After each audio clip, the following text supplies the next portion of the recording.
My name is Michelle Johnson, 43 years old. As a divorced mother, I remarried with a twice-divorced man, Michael Turner. Michael comes from a family with a long tradition in classical ballet, and he himself is an instructor. We've been married for 10 years. Michael always seems to be updating to something new. As you can guess from his being divorced twice, he has trouble maintaining a marriage. I was somewhat prepared, but as I foresaw the moment approaching, I had made certain arrangements. The time has come. My mistress, Emily, is pregnant. I'm divorcing you, an old second-hand good. Time for a brand new wife. Here we go, this was the moment I anticipated. All right. But I'm leaving these twin girls behind. Unexpectedly for my husband, he said, there's no reason for me to raise children who aren't mine. The twin daughters, Lisa and Lucy, were caught in the middle, unsure of what to do. Should we go with mom too? It's impossible. Because you girls are. My response shocked Michael. The mistress, Emily, present with us, went berserk, saying, this isn't what we agreed on. My strategy started 10 years ago. Don't be too nervous.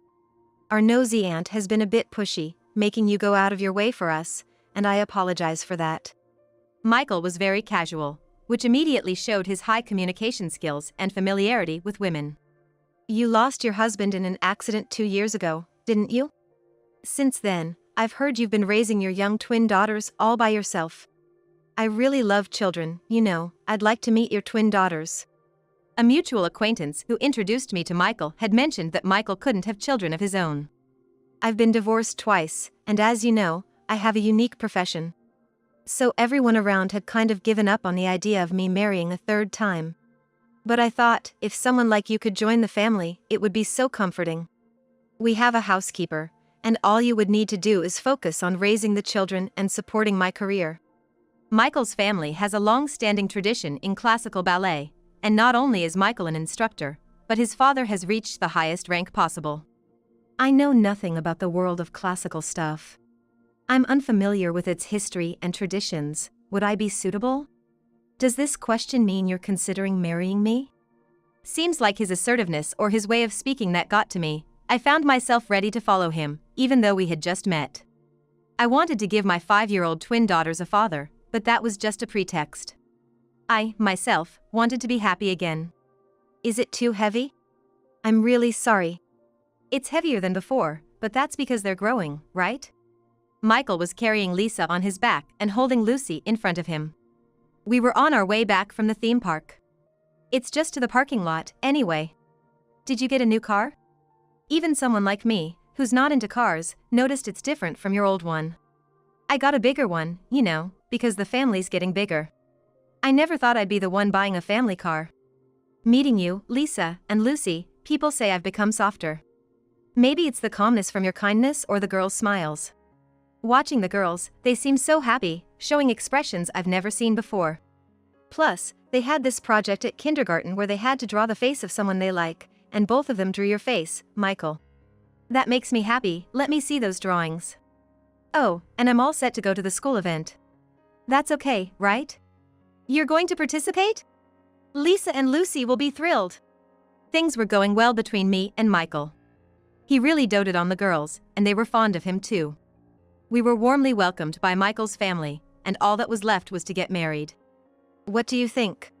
It's hard going back and forth between houses. Why not move in together? I found a nice place near my parents' home. It's big and beautiful, so I think Lisa and Lucy would love it.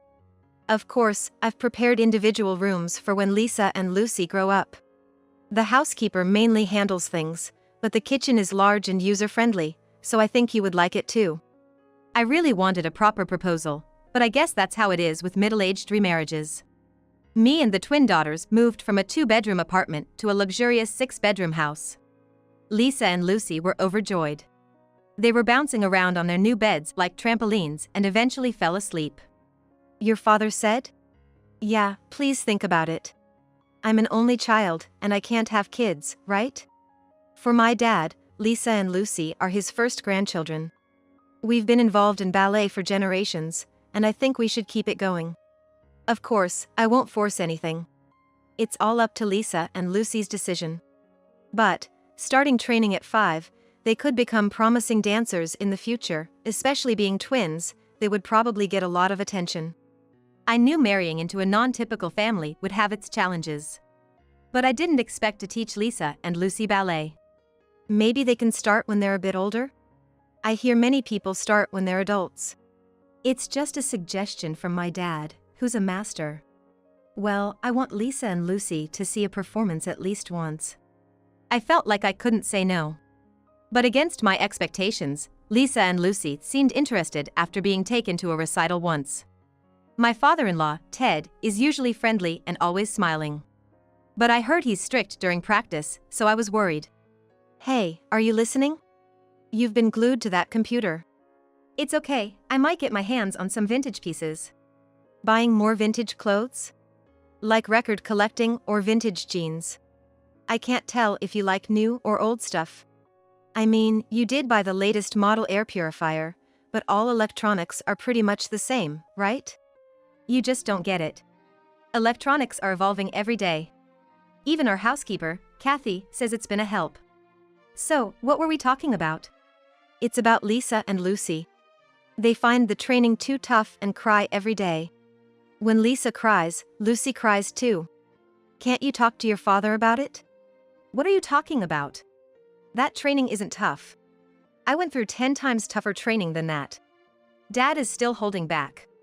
The next day, Michael took the crying and reluctant Lisa and Lucy to the training. If this is the rules of traditional arts, I have no say in it. 10 years have passed, and I still don't know if remarrying was the right decision or not. Your father came over today. If you're going to create a new school, you should discuss it properly. Lisa and Lucy were also confused about what to do. Enough, who are you to speak like that? I don't like Dad's old-fashioned ways. New styles are emerging in traditional dance. I don't see why I should be the only odd one out. But trying to recruit Dad's students to your school? What if Dad disowns you? It doesn't matter. You live a good life because you're under someone as respected as your father. Have you considered how many students you need to gather to make a living if you start a new school? So, you think we can't live the high life if we drop down a level? I have my own master's qualifications, and at this age, I can start my own school without anyone complaining. Lisa and Lucy can continue under Dad if they want. Michael has been irritable and in a bad mood, not just recently. 3 years into our marriage, Michael and I started arguing more. Mainly about his womanizing and extravagant spending. Now, 10 years in, I'm just resigned. But I still snap back. I'm thinking of going back to work. Kathy handles the household chores, and frankly, we're dipping into savings to make ends meet. Lisa and Lucy are going to high school next year. Entrance exam fees, tuition for private schools, and it's all doubled because of them. That's your own doing. When did I ever ask you to give birth to twins? The Michael who used to be kind to me and adored the girls is gone. That's shameful. I'd be the laughingstock. But we really need the money. Shut up. It's none of your business how I spend my money. With that, Michael disappeared into the night again.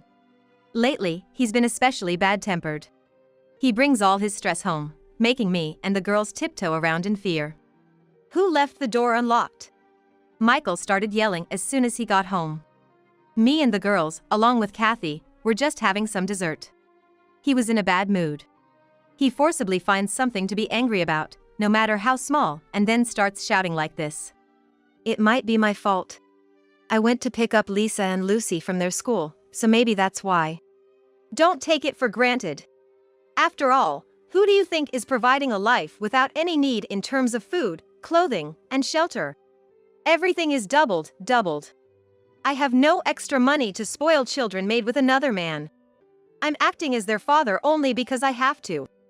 Don't get ahead of yourselves, especially when there's no blood relation.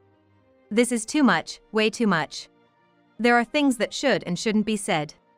Lisa and Lucy silently went to their room. Michelle, what's wrong? Our housekeeper, Kathy, asked. It must have shown in my behavior and on my face. Michael's tirade is really too much. Yesterday, Lisa and Lucy finally said they wanted to leave the house. They're scared of the changed Michael and seem to have other worries too. Yes, Lisa and Lucy are at a sensitive age. It's a complex and delicate situation. The training for the upcoming performance is also pretty tough. They have been learning since they were 5, but being seen as the granddaughters of Ted Turner, they feel the pressure and expectations from others, and it's becoming a burden. Now with Michael acting that way, they are questioning whether this is the right place for them. It's a repetition with Michael. During his 2 marriages, everything starts out lovey-dovey, but after 2 or 3 years, he changes completely. It's definitely verbal abuse. That's what you call a verbally abusive husband, right? Continuing like this is bad for the girls' environment. But if I start working now, there's no way I can afford their private school tuition.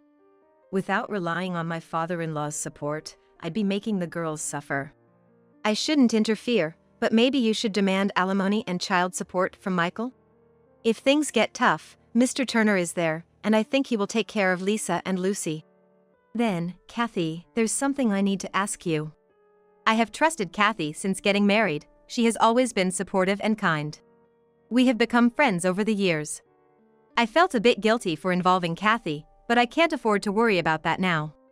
You realized it too. Of course, it's pretty obvious when he's out all the time. He never puts down his phone when he's at home. I thought he was just playing games, but it turns out it was a woman. Those are popular dating apps. From my research, he's been using multiple online dating apps. In fact, he's been meeting people.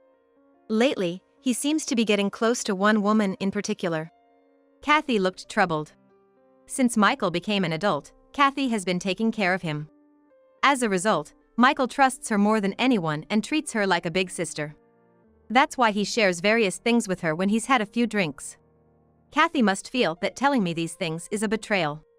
I like you, and it pains me to think that you'll only get hurt by hearing this. I love Lisa and Lucy too, so I can't forgive his actions this time. The women.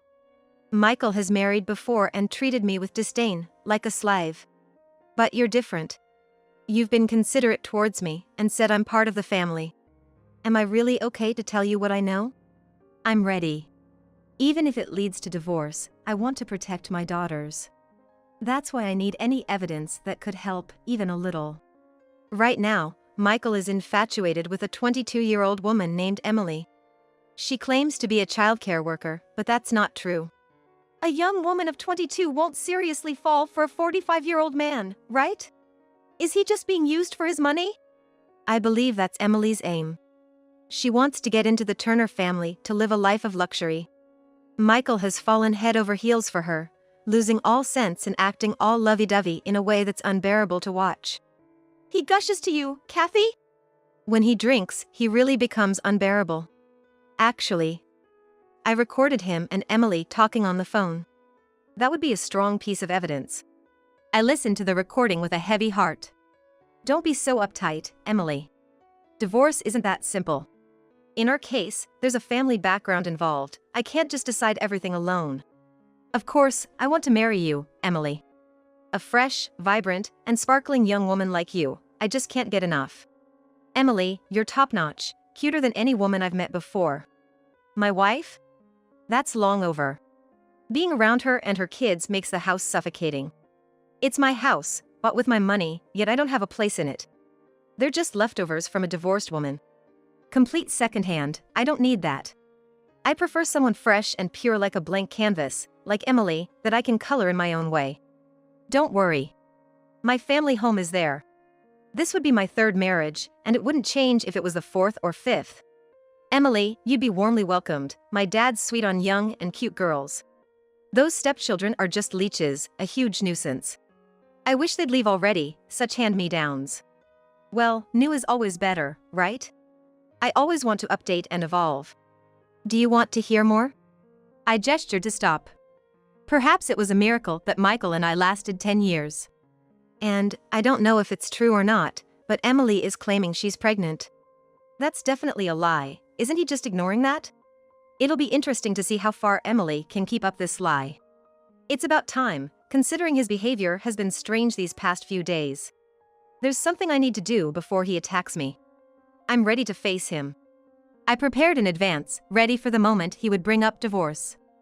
And so, because his mistress Emily was pregnant, He declared he wanted a divorce from someone like me, calling me secondhand. There was a deep reason why I said the girls would stay. Should we go with you, Mom? It's impossible. You girls are the rightful heirs of Ted Turner, the master. You've endured tough training since you were little, and I won't let that go to waste. You have a promised future.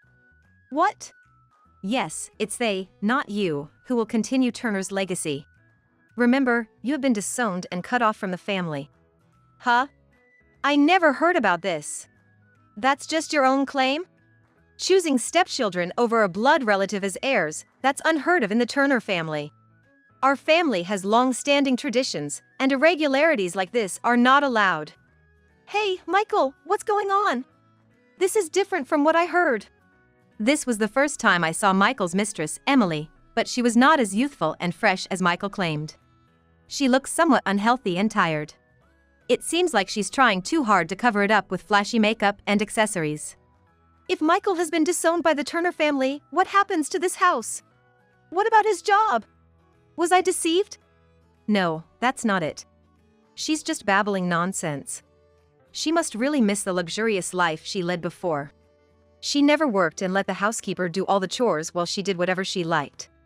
Of course, she has a lot to lose by leaving me. But it's too late for you to cling to me now. I feel absolutely no attraction to you. You should be grateful I picked you up in the first place. If you think I'm lying, why don't you check it out? Your father is totally on our side. You used to do whatever you wanted under your father's protection. But he has completely written off Michael. You seem pretty confident. I'm currently pregnant with his child and I have nothing to worry about. Please leave soon. Emily wore a triumphant smile. Then, your pregnancy is a lie, isn't it? If you really are pregnant, it's not Michael's child, right? If you plan to have a child with another man, that would make you no different from a stepchild like me. The baby is Michael's and mine. It's pathetic how you're desperately denying it. Michael, how do you explain this? Michael was clearly panicking. Admitting Emily's lie would put her at a disadvantage. But Emily's lie is a grievous one. It's a lie that should never be told, one that drags others into it. Sorry, Emily, if the pregnancy is real, it can't be mine. I'm sterile and can't have children. What? Why didn't you tell me that from the start? Emily was flustered. After all, her biggest weapon, the pregnancy, now held no power. Michael, you keep too many secrets from me, always bringing things up at the last minute. You're the one always lying. What? What am I lying about? Well, the pregnancy for starters. But there's more you're hiding, right? You're divorced with 2 kids, aren't you? They're left with your mom back home while you're out chasing men. The whole childcare worker thing is also a lie. What do you think about that, Michael?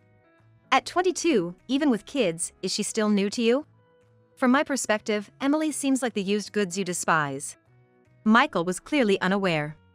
He had been completely fooled, not only about the pregnancy but also her background. Everyone has their own way of family. I send money to my mom every month for raising my kids. That's my way of parenting, and you have no right to criticize it. You still have lies, don't you, Emily? There are other men you're seeing besides Michael, right? Seeing other men? Oh, they're just friends. I have more male friends than female ones. Girls can be such a hassle, you know? Just like you. Leaving your children with your parents and enjoying your time flirting around with the opposite sex? Must feel great living like a princess, but remember, your youth isn't going to last forever. Mind your own business. It's easy for you, an older woman, to be targeted with jealousy and spite, but that's just pathetic. From what I hear from your friends, you couldn't possibly be serious about Michael, an aging guy with a scent of old age, right? You were just using him as long as you could, treating him like your personal ATM. After all, why would a 22-year-old woman seriously be involved with a 45-year-old man? Yet, Michael foolishly switches to younger women, thinking he's upgrading. While Michael himself is on the decline, isn't it embarrassing to be seen with him only for his money and status? Isn't that part of the charm? It's only natural that men with money are more attractive than those who are broke. Birds of a feather flock together, huh? Even with all this mess coming out, you two still want to marry? Live in your world of lies and deceit if you like. I've had enough. What happened can't be changed, it's done. Emily, were you planning to live and take care of both children? The children don't think of me as their mom. They see my mother as their mom. So, I'm planning to leave it that way. My mom enjoys taking care of them, so it's a win-win. That's not what I heard. That's my line. You lured me with sweet words, and now it's all disownment and disinheritance. This is a total betrayal. I'm suing you for engagement fraud. I never said I wouldn't marry Emily. It's just that the situation has changed, that's all. Was it a lie when you said you'd stick with me no matter what? Let's stop the lovers' quarrel here. Emily, I will divorce Michael, and after that, you can do whatever you like. However, even after the divorce, our 2 daughters will be adopted by Ted and live in the main house. I will make a name for myself with my own school. That's right, always aim high, right? Even if things don't work out with Emily, you will just go back to searching for women on dating apps, right? How many have you met through those apps? More than you can count on both hands, right? Let me tell you, Michael, no matter how many women you meet on those apps, you will never find someone suitable for you. Michael is only nice at the beginning, then turns into a verbally abusive husband as you get used to each other. That's why he's been divorced twice, and I doubt he'll change. Lucky for you, Emily, you found out about his true character before marrying him. At least you can avoid adding unnecessary records to your family registry. Whatever happens between Michael and Emily, it doesn't concern me anymore. Do as you please. The 2 of them, built on a foundation of lies, may be heading for a tumultuous future, but I have no interest in it anymore. As the mother of Lisa and Lucy, I will do what I can for them. What happened to Michael and Emily after that? Did you know Emily actually sued Michael for engagement fraud? Really? She actually went through with it? As a result, they settled for $20,000, but that was money Mr. Ted sorted out. Even with all the talk of disownment and disinheritance, it seems his father still has a soft spot for Michael. That $20,000 was Mr. Ted's way of cutting ties, he said. Mr. Ted is on your side, Michelle. He's ensured that you won't struggle financially for the rest of your life. Yes, he even signed as a witness on the divorce. He's done enough for both Lisa and Lucy. Marrying Michael allowed me, Lisa, and Lucy to choose a different way of life. I do thank Michael for that. Michael, now left on his own, seems to struggle with holding down a job. Growing up focused solely on dancing and now suddenly thrown into society, it's hard for him. He doesn't know the rules of society, and his pride is too high. When he gets instructions from younger people, he loses his temper easily. As for Emily, she continues to hunt for men on dating apps. She found a new boyfriend, but it turns out he was a con artist. Emily was completely fooled and lost all her money. The $20,000 she got from Michael also ended up with that con artist. In the end, she got what she deserved. From now on, I will live supporting only the days when Lisa and Lucy will flourish, perhaps in the arts or another field they choose. I felt clear and relieved. We entered a new world by chance. If my daughters can shine there, I want to support and watch over them with all my heart.